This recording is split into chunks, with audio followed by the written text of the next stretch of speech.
intake springs, and we're going to put 30 thousandths under all the exhausts.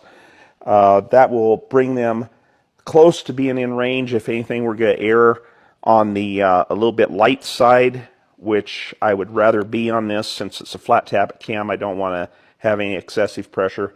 I think these springs will make even a little on the weak side will be more than enough pressure for this camshaft. So let's go through and set that up. Now we have all the spring shims in place. We can put the valve stem seals on. You don't want to put those on first, because if you have to pull any of the cups or anything up off the guide, you can't get them off once the seal is on. So usually a little bit of brake parts cleaner on the seal and top of the guide makes them slide on a lot easier. Also, you want to be sure if your valve does not have the keeper grooves tapered, beveled off like these are nice, you need to put a shield on over the valve stem before you slip that seal on so it doesn't cut the seal. This one happens that they are tapered real nice, so I'm not having to worry about that. Since these springs have such a small diameter retainer on the top, it makes it very hard to install them with a C-clamp like we usually do. So I'm going to set the head up here on the guide machine, and we're going to use the installer in this spindle of the machine here to push the retainers down and get the keepers in these heads. I think it'll work a lot easier for us, a lot less likely to damage the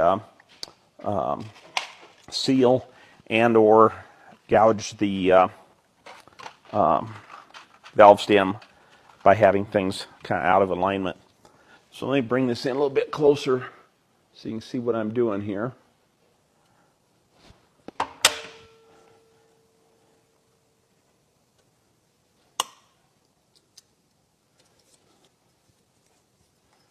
Yeah, there we go. Trying to get that pop in just the right place. There it is. Now I might try a little bit larger adapter on here.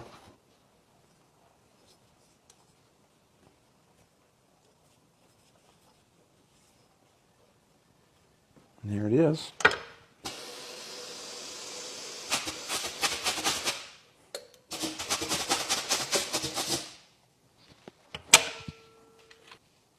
I think these keepers with the lower groove are a little bit harder to get in place than a stock type keeper.